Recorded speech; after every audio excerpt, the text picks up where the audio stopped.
Well, hello. Well, we finally made it. We're finally here. What was that? Tony, you're the real singer. What was that song? Looks like we made it. Yes. Well, Like we made it. thank you, Barry. After a few glitches and glunks and whatever the hell you'd like to call them, Oh my goodness.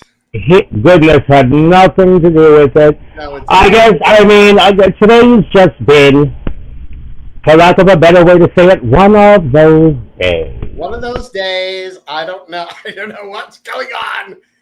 And I was going. Cards are not with. They're not with us tonight. But Yes, and I was going to wait till.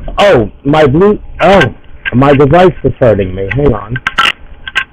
Oh, hopefully I don't lose it or turn it off or whatnot, because then we got to start all over again. oh no, please, I beg you. I beg of you. Yeah, exactly. Yeah, I'm gonna have to get a different earpiece in the near future. Anyway, I was going to wait until after the show to have a good script change. I lied. You lied. Mm-hmm.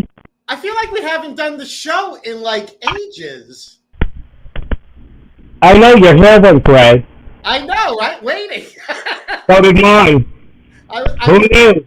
I was blonde when the evening started. Sure you were. A natural blonde at that.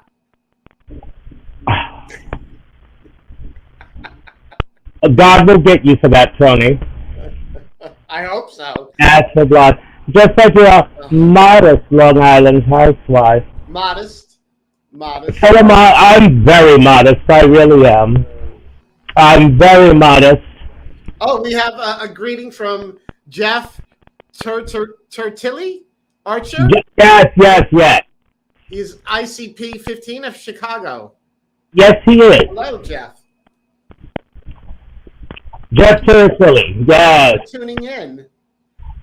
Thank you, darlings. Now, as you already know, you're watching Naughty or Nice. And I am the naughty Alexis Flame, and you all know my fabulous co-host. I have us on the wrong sides. The naughty should be over you, and the nice over me. I know, we've gone over this a million times when we started doing this. Well, how come naughty is over my image and name? And you know what this bitch told me? Well, where else would it go? And as you said, I had nothing. You got nothing. What did I do? And of course, my co-host is the nice Toni Homeperm. Now, for those of you who don't realize, you could be nice, or you could be nice.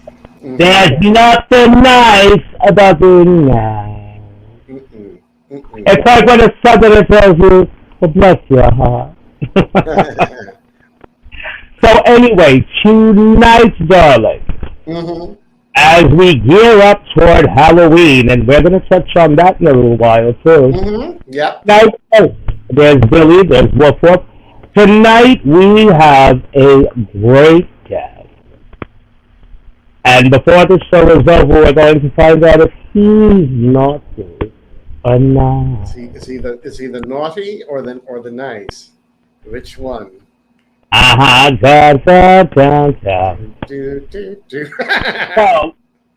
I'm just seriously loving that hair. If you wake up in the morning and it's vanished, well, don't go looking for it in any parts wet. We have with us this evening a great entertainer, a great person actually, a singer, I believe a songwriter, definitely a recording artist, noted New York City nightlife personality, and as I've said in the advertisement, what legends are made of. Would you please join Toni and I in welcoming the incomparable Coby Koehl? Hello, Coby. Hi. Not yet. No. We told you after the show. Oh. Well, just don't want to look at it on this show. So, Coby, thank you so much for joining us. Thanks for having me. I'm thrilled to be here. I'm sorry about the technical issues, but we made it. Well, you know what? Things happen, but yes, we've made it. And there was a time when I could sing, but I'm sitting here sounding like the love child of Darth Vader and Harvey Firestein as I sit with two actual singers. But, sweetie. So, Coby, tell us about Coby Koehl. Oh, wow. How many hours do you have? No, I'm just kidding. Well, I'm a singer-songwriter. I'm going to tell you what I'm doing now, if that really helps solve the problem. I'm doing a show at Pangea. I'm doing a show at Pangea on November 11th, which I'm really excited about, with my pianist, who's been my pianist for 20 years. He's a great guy that I've been working with. He's brilliant. His name is Jan Flamania. And, I'm going to pay homage to my heroes and sheroes and celebrate my birthday. I sing every year on my birthday to celebrate why I'm on this planet, and that's to sing. There's no other reason that I'm here. So I'm a Scorpio, 11/11. And wow. So I'm really excited about that. And I'm also hosting a regular party at Pangea the last Tuesday of every month, where I'm showcasing some of New York's finest singers. And I'm really excited about that. We're going to do that on the 26th of this month. It's a Tuesday. It starts at 9 p.m. At the risk of a shameless promotion, but then again, I'm not known for my modesty. Yes. If you're featuring New York's finest singers, I'd want to feature Toni Homeperm as well. Please. Oh, come on. I would love that. Absolutely. Yeah. I was already thinking about it. Well, like I said, I saw the video you had Stonewall from last week. I loved it. Oh, thank you. Oh, wait, though. She really is. And let me tell you, welcome. If you ever want to do a parody, she can write it for you. So now, I love my parodies. We'll talk. No, We'll talk after the show. Yeah. No, oh, absolutely. I would love to come down to Pangea. It would be amazing. You know, Toni, we should make it a point to do that. And we could do a brief Facebook Live from there. Why not? Because, Toni and I talk about this all the time. And I'm not going to mention any names, although I would like to. But it's just, you go out of your way to help your fellow entertainer. And, Toni and I find ourselves more often than not booked. But you would think you do something for somebody, and then their luck finally changes. Do you think you get a phone call? Cricket. Cricket. But now, okay, so Pangea, we try to do better than the way people treated us. Yes, but as far as turning the other cheek, that we try to do better than the way people treated us. No, I agree. We try. Yeah, I got plenty of cheek to turn the other way. Yeah, but then you get tired of turning the other cheek to get slapped in that one too. I hear you. I decided I didn't feel like I had a platform, so I created my own, and I'm so glad and honored that Pangea has given me this incredible opportunity. It's such a fantastic place. They have legendary performers there every night of the week. They have something going on, and they made room for me, so I'm really grateful to them. They're wonderful people, and I'm just so proud of that, because when you find a great place to sing that loves you and appreciates you and gives you open arms, you run to it, because it's so rare. So I'm really excited about this party at Pangea and my show, November 11th. Am I getting good at this plugging shit? Am I getting good or what? Well, I think we're related somehow. But Coby, darling, I've heard you sing. I've watched your videos. I'm not too thank you for taking the time. I'm not that terribly surprised that Pangea made room for you. You deserve it. Thank you. You do. You deserve it. Thank you. And, I appreciate it. Well, Toni and I was right now. Well, honey, we're blessed to have you with us. But we decided as Thank you we so wrap much. up And I, and that you saying? no, I'm sorry. I was listening to Oh, what you were okay. saying. Tony and I are members of the Imperial Court of New York, and in the near future we're going to be featuring our fellow courtiers. But also, I want to because I've been part of the nightlife. Oh, please, I'm furniture. And Tony's been doing this for a while now, and I really do not just other drag queens, but I really do want to showcase all the entertainers in the community. I mean, hell, if I I knew a think that's juggler, great. I'd come on too. Well, you know what? Somebody has to because, especially with all this pandemic nonsense that we're trying to come out of. Okay, it really saddens me when you see that some people still have time for shade and foo-foo. It's like, now, me, as far as I'm concerned, shade is for amateurs. You want to play, I'll throw you in a clip. But I don't want to be that person, at least not right now. I mean, this is the time we're supposed to come together and look out for each other. Allegedly. Allegedly. I totally agree. If, But if we didn't learn anything from this pandemic, is that's what I got out of it. Look at all the people we've lost. How life is so precious and can just disappear so quickly. You got to live day by day and just go for the best and do the best and treat everybody with kindness and respect, because really, people are going to remember how you treat them more than anything. And I'm really working on that. We couldn't agree more. We really couldn't. But especially, I see what he just said. People remember how you treat them. Truer words have never. Very true. Now, so now we know about Pangea. So, Coby, how long have you been a singer-songwriter?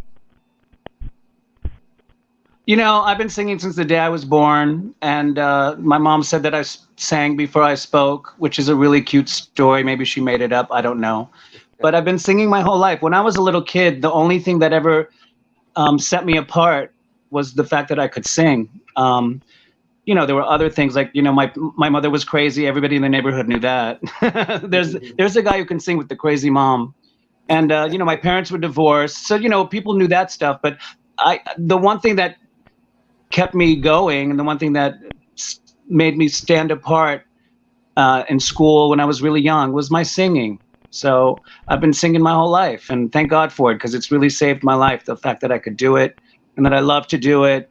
And it's what I live for, really. I know that sounds so cliche, but it's so true. I mean, if you don't live for what you love to do, you know. Now, if I might ask, what's your vocal range?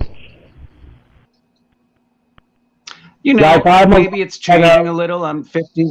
I'm 51. It's pretty high. I'm a first tenor. So now I'm a first tenor and a quarter, maybe, you know. Who knows? You know, sometimes my voice is higher than others, you know, if I vocalize. Sometimes I don't sing for months. And, you know, if I don't work my muscle, like any other muscle, you know, you kind of lose the power and you have to retrain it. You have to go back to the gym and do the vocals and warm up. Yeah. You know, I have a show coming up, so I'm really working on my voice right now. And, you know, singing every day and vocalizing and rehearsing and warming up my, you know, my vocal cords for my big night, November 11th, because I have to be great, because I feel like I have this pressure that I have to sound as good as people remember. So, you know, I'm never going to be good enough for myself, but I always strive to do the best that I can. You know what I mean? Always be better. Can I You understand as a vocalist, right? Tony, Mike, but can I share something with you, Coby, that I shared with Tony quite some time ago? When you perform, I would like to share something with you that I've also shared with Tony.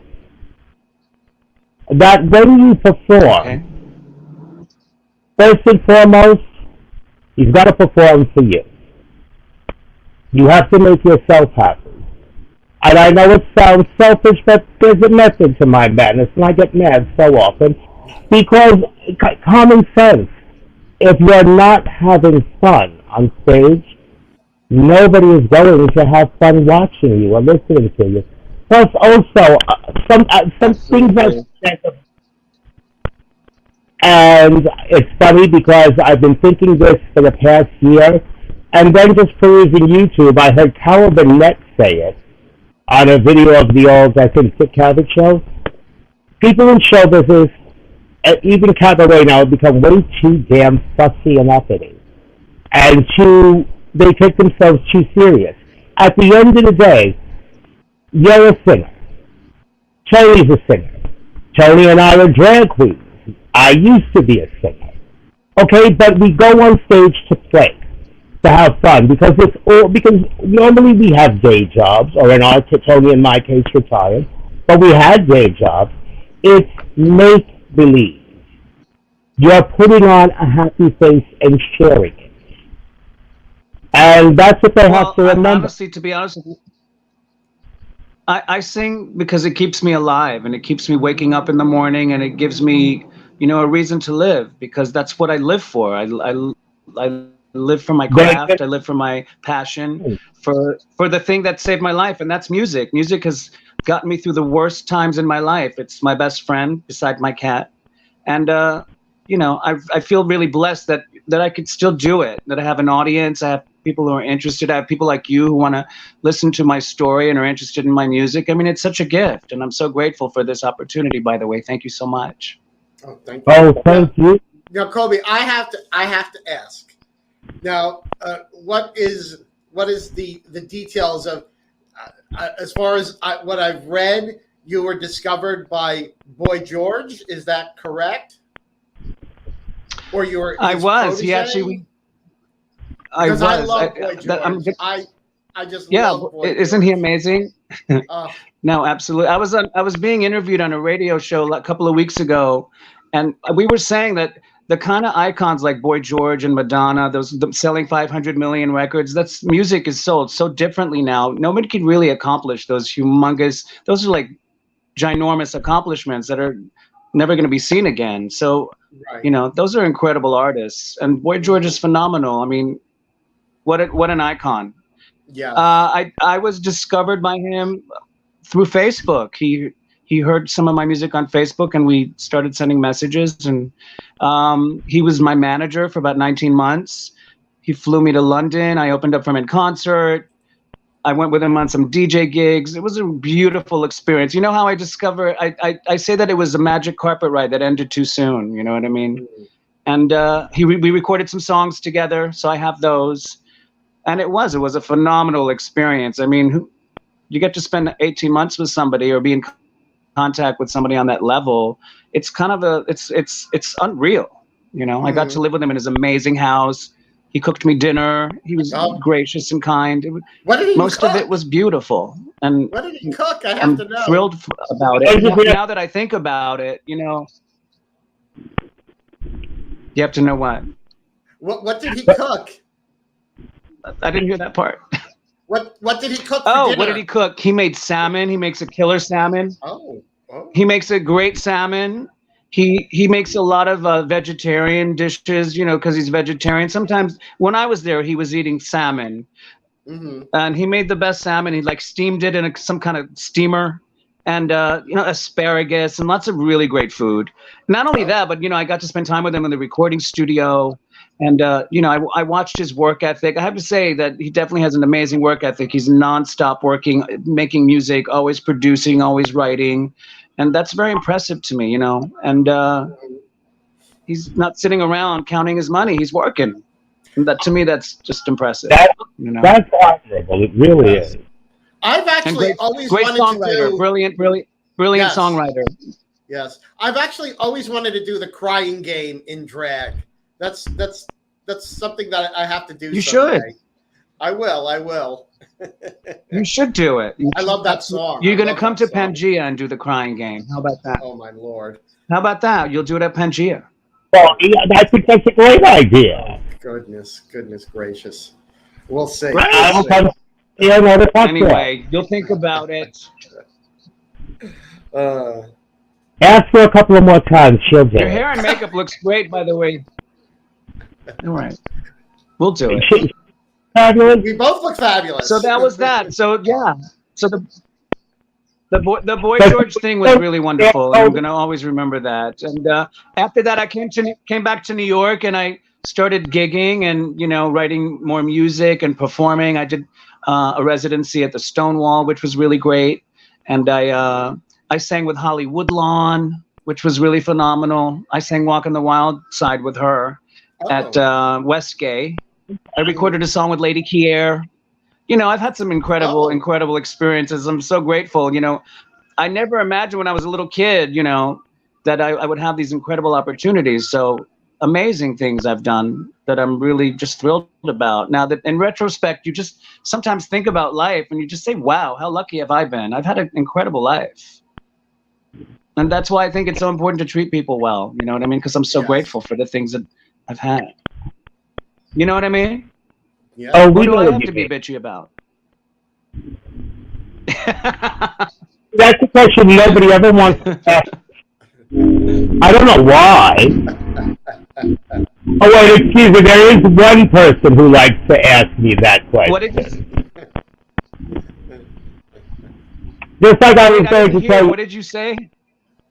I said nobody ever wants to ask me what I have to be bitchy about. They're too frightened. Except for one person. Yeah. See, Coby, I would once again invite dinner, but then I would have to hear my co-hostess shriek, "What? It's a trap! It's a trap!" Every time I invite somebody for dinner, Toni feels the need to tell them that it's a trap. Coby, these well, that's not why I didn't come. I wasn't going to make it on time. I know. Coby. But see, Toni likes to divulge the fact that I very often have attractive young men as dinner guests. However, when they leave, they don't seem to be very young anymore. They're like on a walker, but they do have a smile on their face. Oh, shit. I still have no idea what she's talking about. Well, I'm not that young. I'm not that young, and in gay life, I'm considered dead and unwanted. Honey, I'm only 50, and I'm considered, ancient. Well, put it this way. I was telling Toni the other day that I was all upset because I was examined by a doctor. She says, "Why are you upset?" He was a doctor of archaeology. I'm beyond an antique. I'm an artifact. I mean, seriously. Hey, you know what? I think getting old is such a gift, and I'm just so thrilled about my age. I'm not ashamed of it. I'm a survivor. I've lived on this planet for 50 years. No one taught me how to survive on this planet, and I somehow figured it out. And I feel great that I'm 50 years old. I'm not ashamed of it. I've never heard. No, I know you, but I've never heard growing old referred to as a gift before. If that's the case, think about it. We have an opportunity to do something great every day. We have an opportunity to do something great every day that we wake up, whether it's write a great song, do a great performance, meet great people, eat a great meal, get laid. Every day there's an opportunity, right? Very true. So I think life is a gift. Look at all the people who passed away in the last 18 months during the pandemic. Legendary New Yorkers like Nisham and Ari Gold, so many amazing people. And, I feel really lucky that we're still here. When we lost Ari Gold, it was more than just... I said when we lost Ari Gold, it was more than just the entertainment. It was really hard. I know. That was a really hard one. And that too was very difficult. They were all difficult, let's be honest. Yeah. Death is never easy to deal with. No. I mean, but the death in this capacity, I've never lost 30 friends in 18 months before. It was, insane. And the fact that we're still here to talk about it and, keep talking about them and the great things that they accomplish and, keep shining the light on them, that's our job now. And that's another reason that I'm doing this thing at Pangea, having a platform for singers to come and sing, because I don't think New York has enough of that. And I want to discover great talent. I want to hone their crafts with them and give them a platform. And I want to watch people grow and become amazing, huge stars. I mean, that excites me. And there's so many great New Yorkers with great voices, and this is why I'm really excited about this once a month thing. And it's a great opportunity for me to shine the light on others. Why are there not more entertainers like Coby? That's all I want to know. Well, I don't know. Because times are different. I'm from a different generation. I studied voice. I went to the Duke Ellington School of the Arts. I've been putting time in. I've been like singing since I'm a kid. People now don't even really need to sing anymore. They just have to look fierce and wear a fierce wig and do whatever. And there's room for all of that, but there's also room for us. I want to get up and sing at a gay bar sometimes, but I'm not really getting booked at gay bars. So I don't feel like there's a platform for me. So I created my own. And that's what it's about.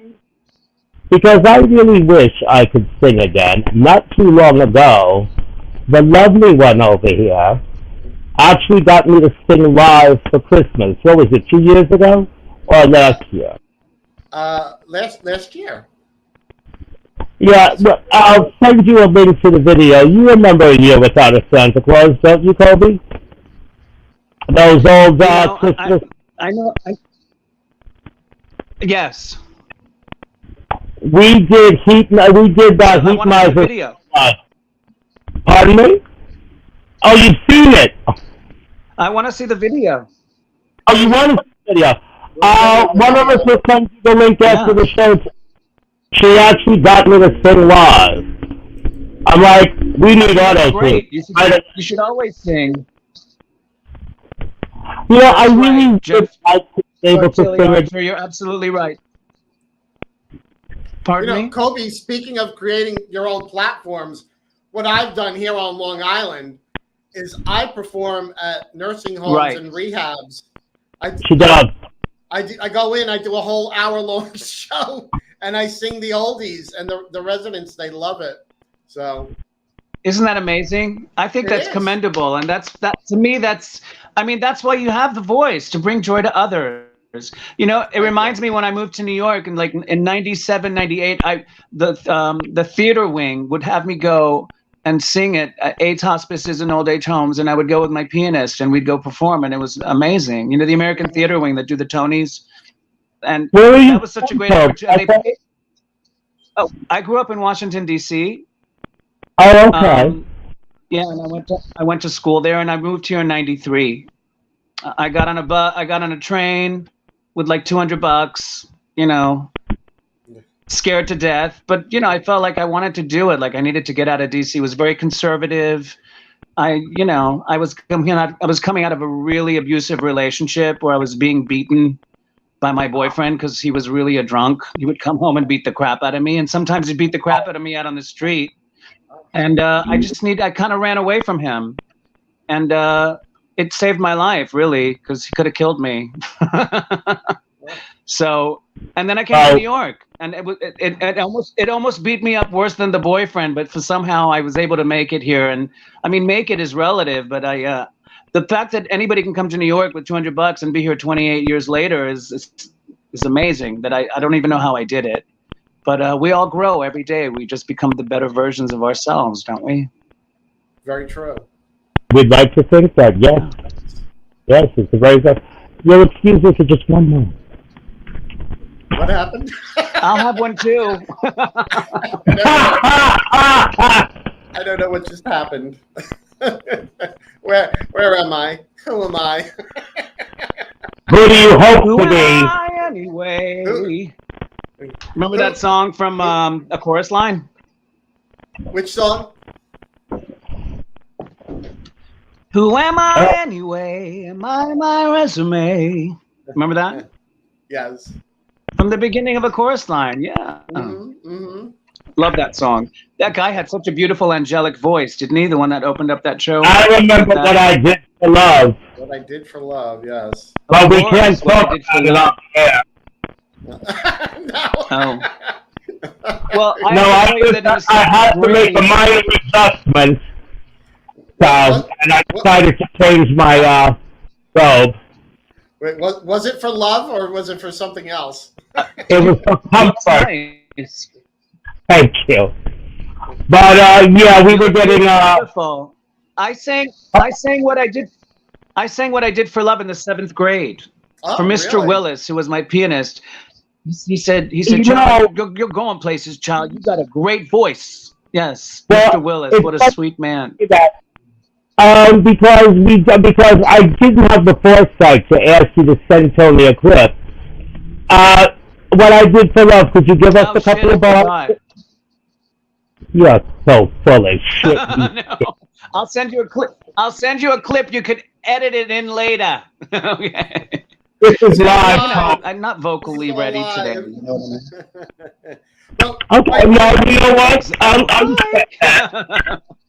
Are you on YouTube though? It's okay. Of course You he's want on to come YouTube. hear me sing? Come to Pangea. Oh, there you go. Let's go to Pangea. Right. See, Hello. now, Coby, now that you've invited Tony to perform at Pangea, I'm so glad you did that. Yes. Because now Why wouldn't I? I simply will not let Why not? No, but see, I will stay on her about it. I said I will. Hold on. No, you're going to come. I said I will stay on her about it. I will see that she takes you up on the. I will be there as But well. you're going to come see the performance, aren't you? Aren't you going to be there to watch the performance? I think so. I don't know if I can make the one on November 11th, though, but I'm going to try. And I think this did. Let me know. Oh, no, I'll definitely let you know. Well, the show on November 11th is going to be really special because I'm singing, really some great songs, some Streisand, some Nina Simone, Bette Midler, all the fabulous people that I just worship.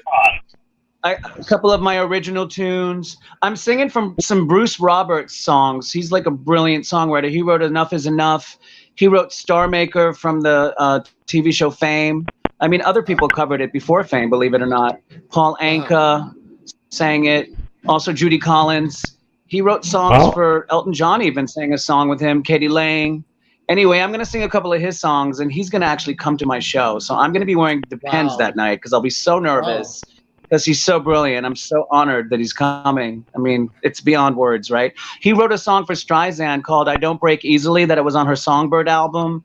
And I would come home in the 5th grade and sing that song, not really knowing what the fuck I was singing about, but the melody was so powerful and her voice and the words were so great. I mean, now that I'm older, I really understand what the song is about.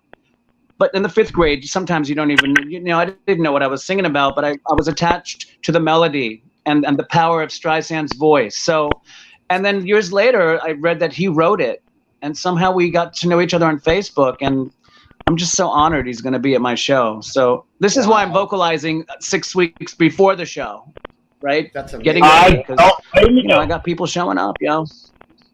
I actually did drag in the 5th grade. The hell you say? I don't believe you, Tony. It's true. It's true. It's true. We were doing this. I mean, that's very brave. That's very brave. I know. We were we were making this film, and it was somebody was supposed to be like a Dr. Frankenstein, and the other person was supposed to be the wife, and the class, it was almost all girls, so they were like voting on who would be what role, and this one girl, she wanted to be the doctor, the mad scientist, the husband, and because there were all these girls in the class, they all voted for her. So, but then all the girls wanted to be the wife. So I said I wanted a starring role. So I said, to hell with it, I'm gonna be the wife.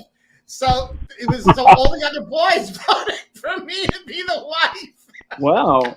So I came in. I had that's like awesome. one of my mother's wigs and like her skirt and everything, and I put on her pumps, and it was filmed.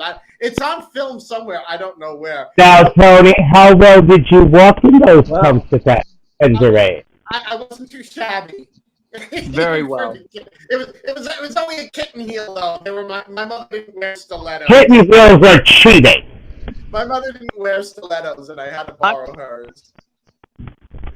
I'm going to be honest. When I was growing up in the 70s, I was obsessed with Jacqueline Smith from Charlie's Angels. And I would go into my mom's closet and pick out all her 70s clothes and put them on and pretend I was, Kelly from, I was going to say Three's Company, but I meant Charlie's Angels. I wanted to be Farrah. We just would have needed a Kate Jackson. Really? Okay. Yes. I know. You could be Kate Jackson. But isn't Jacqueline Smith the most beautiful? I'm obsessed with her still. Yes. She is a timeless beauty. She really is. Tony, you're frozen. I met her once. My friend David Frank Ray, who was a brilliant makeup artist, he did all her covers for Vogue and Cosmopolitan, and also my friend Rick Gillette did her Vogue cover, and he did her makeup, during the late 70s and early 80s, and she came to New York for some from Kmart affair, and he took me to meet her, and she said to me, "You're so adorable," and I said, "So are you." I like a gushing little girl. It was a wonderful moment. I got to meet her. It was amazing. Yeah, she's gorgeous, by the way. Oh, she's always been a beauty. Hi, Sandy. Thank you for joining us. Sandy, thanks for joining. Hi. Tony, you're freezing up. It's the internet. It's the internet. What can we do? I have no idea. I mean, you look froze again. I don't know. You're frozen. Interesting. You're the one who's freezing. I'm not freezing. Oh, on your screen, I'm freezing? On my end, you're freezing. Oh, dear. Coby, are we freezing on your end? She is. You're not. Okay, so Tony's freezing and I'm not. She is. You're not. Right. Well, I should never freeze. After all, I'm Alexis Flame. Flame. Oh, but, remember DJ Clef was on your show? Can we just give DJ Clef a shout out? I just love DJ Clef. He's such an amazing person. DJ Clef. Amazing. So special. Always treated me with such love and kindness, and I love DJ Clef. So I wanted to say thank you, because the night I had him as a guest, we did that from here. I basically, because the crypt of Alexis Flame just keeps going. Be careful, Coby. You might wind up stuffed into the vortex too. That night, Jake McMillan, DJ Clef, became my nephew. Amazing. Yes, I'm his uncle Flame. Nice. No, but Very special person. Man, he really is. I mean, and he's not hard to look at. Those eyes. Woo! I know. I know. And plus you look at him, you can tell he's a bad boy. Because when the moment came, like, I'm not even going to ask this one if he's naughty or nice. Maybe sometimes, but we don't know about it. He's bad privately. Well, Jake's naughty. And you know what? I like that. one of the best people in New York, I think, you know what? I would have to agree. Yeah. Speaking of great New Yorkers, and our guest, not next week, but the following, right before Halloween, our very good friend of yours, Coby, the legend, Raven O. Well, let me just tell you, I just saw the Raven O show at Pangea, and it was mesmerizing. I cried 8 times. It was moving. It was great vocals. It was really magical. I thought about that show for an entire week. You know, when you see something great and it's just sitting on you and you're still thinking about it and you're still walking around in a cloud of joy because it was so amazing. Yeah. You understand when you see something great and you can't stop thinking about it. And honestly, that show moved me deeply, and it was vocally, it was so beautiful, so angelic. I love the nuances, the soft tones and the louder tones, and it's the mixture. It's real singing. Nobody sings with nuances and softer tones and louder tones and vibratos. Everything's auto-tuned and it sounds the same through the whole song. It doesn't really change. There's no feeling in songs anymore. And so when you see a great singer and he moves you to tears, it's so rare and special. And Ravenel is magnificent. I have to say, hands down, that show was phenomenal. And I think he's back at the box. He's got a lot of great things happening. And he's been great to me. He's been such a great supporter of mine. And I'm just really blessed to know these people. And Joey Ari's also been so wonderful to me. These are real New York legends, and they treat me beautifully, and I'm really grateful to them. They're wonderful. That's wonderful. And all of them legends. For those of you who don't know, Ravenel, not only a phenomenal singer, a phenomenal entertainer, no matter how you slice it. Absolutely. I mean, he does full-out dance numbers and full-out vocals. I mean, like, people don't do that anymore. Like, real singing and real dancing, no lip syncing, full-out. It's hard to do. And he was doing it 8 times a week. After all these years, he's still got the sheer unmitigated gall to have a body that men young enough to be his grandson would commit cold-blooded murder to have. He's gorgeous. He's a beautiful person, absolutely. Very blessed with talent and looks. He's one of the nicest people. Yeah, he's absolutely gorgeous. Absolutely. And I love his hair now is down to here and it's white. Or maybe it's blonde, I don't know. But it's just so beautiful. It's so thick. It's like a horse mane. I haven't had hair since 1989. I was telling that to somebody. I had to figure out how many years have I been bald. Yeah, and she wasn't even born in 1989. Okay. I thought that losing my hair would upset me more than it has. But then I realized, what have I really lost? I've got hair. I've got all kinds of hair, all different lengths and colors. And I understand that. After when in the 80s it was all about the hair, and everyone loved my hair. All the girls played with my hair. All the boys were jealous of my hair. I had the mohawks and the asymmetric do and all the things. And then when I started falling out, imagine that I had too much testosterone, and all of a sudden it started falling out rapidly.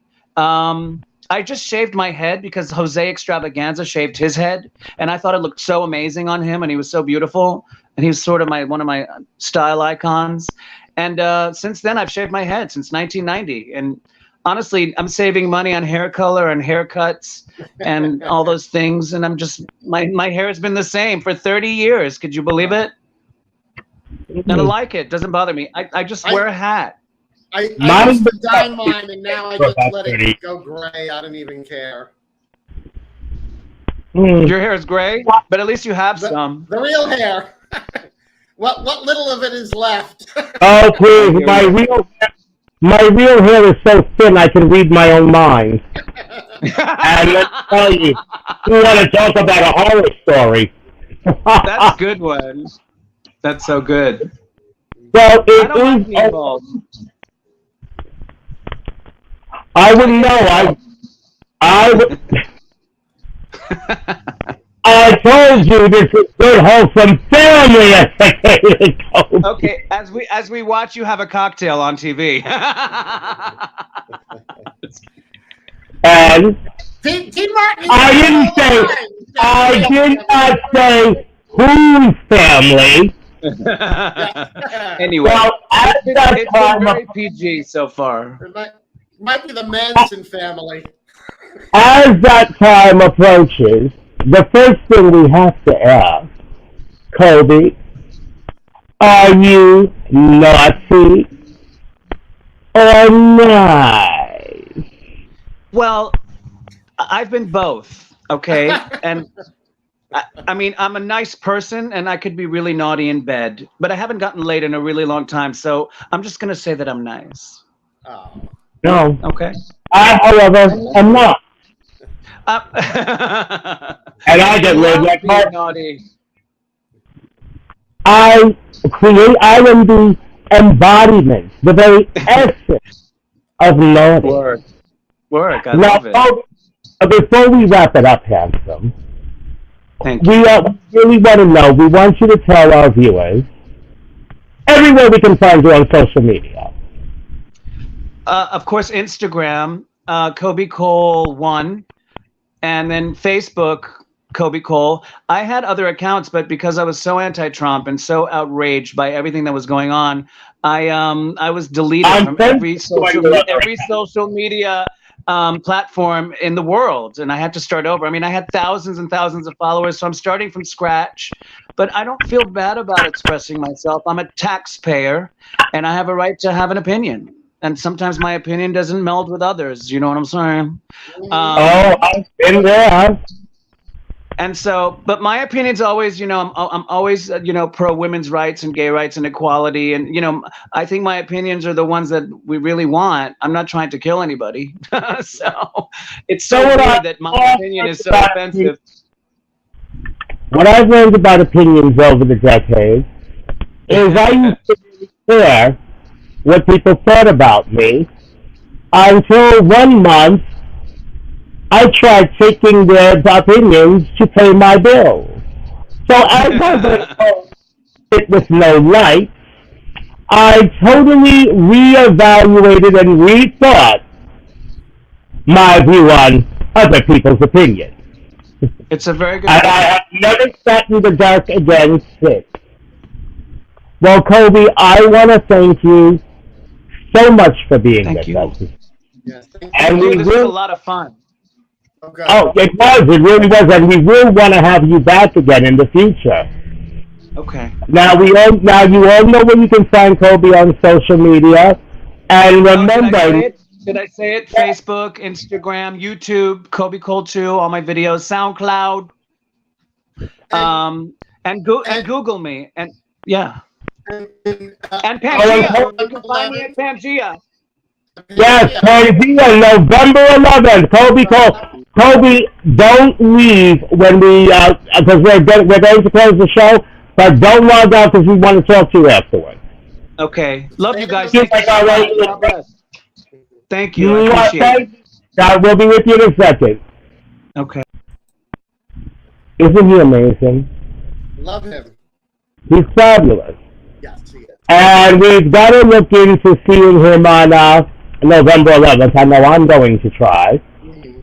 So we want to thank you for tuning in and joining us. We want to thank our fantastic guest, Coby Koehl. Now, Toni, I mentioned the Imperial Court before. Mm-hmm. First things first, to my knowledge, the calendar, December 11th will be the 12 Dreads of Christmas, hosted by Empress Antique. That takes place at Pieces. January, it may even be the court's first event of the new year. On January 9th, Toni, Homeperm, and I will be doing a naughty or nice take on the Totally Awesome 80s show, where we will see to it that all of your favorite 80s songs come to life once again. And that will be to benefit the Tyler Clementi Foundation. And to fast forward to rewind, on Saturday, October 30th, I return to Long Island, and I'll be joined by my fabulous co-hostess again, as we guest star for Empress Madison Mansfield, a truly great entertainer and a great person, and somebody that Toni and I are proud to call friends. As a matter of fact, Toni, she's your sister. And we will be doing her fantastic Halloween drag brunch. And I believe it's you know what? I'm at a loss. I did forget the beneficiaries. Card for Youth. Yes, thank you, Toni. So, and you still have, I believe, 2 more days to purchase tickets. Tickets are still on sale. How many? 2 more days. Yes, October 16th. So anyone who knows Madison, check out her page. This is going to be a Halloween event not to be missed. I also hear there's going to be an appearance by the horror diva, who on Halloween night makes her return performance right here on Naughty and Nice. So, as we wrap it up, be with us on October 28th, as our guest star will be the legendary Raven O. And I already know he's naughty, but he's also incredibly nice. So, And joining us. Saturday night at New Bar, I am hosting the New Bar. Oh, I'm sorry. Drag contest. We're bringing drag contests back to Long Island. I can't believe I didn't mention that, Toni. I'm so sorry. Don't worry, she'll curse me out in the green room, folks. Don't worry. It's fine. So that's this Saturday, 9 p.m. at New Bar, and there's never a cover. Just come in, and it's going to be a great show. We have great contestants, and it's going to be an amazing little show. And October 23rd, I will be performing the Long Island Gay Men's Chorus at their very first cabaret after a long, long time. We're doing a whole Disney-themed show. And October 29th, I will be at the Shabby Tabby with Ashley Jade. We're doing a Halloween paint night. So. Oh, that should be a lot of fun. It will be a lot of fun. We're doing a very special. Oh, I want to do one more quick shout out. As a lot of you might have seen on Facebook, I've started creating rhinestone jewelry. A lot of which you've seen me wear, a lot of which you've seen me wear. Hi, Rob. But this particular set, I sadly cannot take credit for. This gorgeous aquamarine and clear set was created by a past empress of the Imperial Court of Connecticut, Kiko Amor. So if you love this, and you would love to have something similar, you have to go on Facebook to Kiko Jewels. Trust me, everything you see is going to be gorgeous. So, on behalf of myself, the naughty Alexis Flame, and the fabulous and nice, thanks again for joining us, and we hope to see you all again on the 28th when our guest will be the legendary Raven O. Until then, naughty night now. Good night, everyone. Thanks for tuning in. Good night.